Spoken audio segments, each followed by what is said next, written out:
let's talk about why the internet basically broke the news business. I mean, have you ever stopped to think about it? Online news has way more readers than ever before, but somehow they're struggling to make money. It doesn't quite add up, right? Well, we're going to unpack exactly what happened. And to do that, we're leaning on this really fantastic paper from the journal Management Science. It lays out a super clear economic theory for, well, what went wrong. So, this is the big question, right? The one that's at the heart of the whole issue. More eyeballs should mean more ad money. That's just common sense. But it turns out the internet introduced this subtle but absolutely devastating twist to the way advertising has always worked. Okay, so to really get what happened, we've got to rewind. Let's go back to the world before the internet, the good old days of print media, when you couldn't just click from one news source to another in a split second. Back then, most of us did something that economists have a term for: single homing. And it's exactly what it sounds like. Think about it for a second. You probably had one paper, your paper, the one that showed up on your doorstep every morning. For most people, that was it. That was your main and a lot of the time your only source for news. And let me tell you, for advertisers, that kind of predictable, locked-in attention was pure gold. And this is why they loved it so much. The math was simple. If you wanted to reach pretty much everyone in a city, you just had to buy an ad in all the major papers. Boom, done. No overlap, no worrying about hitting the same person twice, just clean, efficient spending. And then, well, you know what happened. The internet arrived. And it completely blew up that old, predictable model. It brought a totally new way for all of us to get our information. And just like that, we all became what the economists call multi-homers. I mean, just think about how you browse the news today. You see a link on social media and you click it. That takes you to one news site. Then you search for something else and you're on a completely different site, maybe a blog, all within minutes. It's effortless to just hop between dozens of sources. Our attention, it's totally fragmented. Now, for advertisers, this shift was, well, it was a nightmare. They went from this clean, predictable world where one ad buy meant reaching one new person to this totally chaotic new world, a world where they were constantly at risk of paying to show the same person, the same ad, over and over again on different websites. And that inefficiency, that's the absolute core of the problem we're talking about. It has a name: the Duplication Dilemma.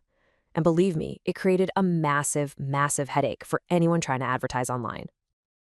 Okay, to really nail this down, you got to understand two basic advertising terms. The first one is reach. Super simple. It's just how many unique, different people see your ad. The second term is frequency. And this one is all about control. See, you want someone to see your ad enough times that they actually remember it, but you don't want them to see it so many times that it gets annoying, or even worse, you're just throwing money away by showing it to them again and again. So let's see how this all goes wrong in the real world. Imagine an advertiser wants to reach 1,000 people, and they want each of those people to see their ad exactly 3 times. So they buy ad space on 2 different news websites to make that happen. But here's the problem. A lot of people visit both of those websites. Remember multi-homing?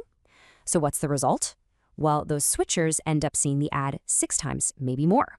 And at the same time, some other people you wanted to reach don't see it at all. The whole campaign is a bust.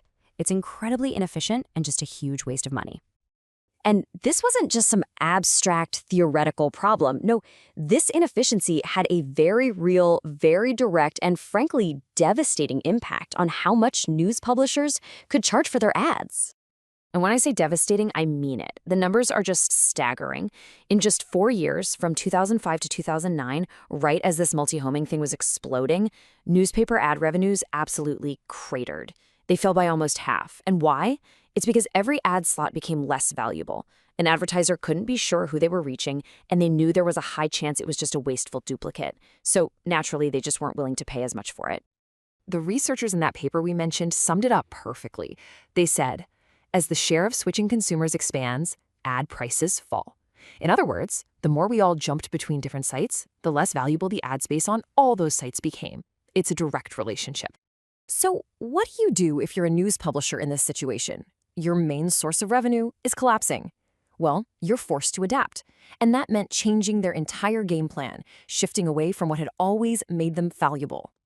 Think about it. The old goal, the traditional goal, was all about depth.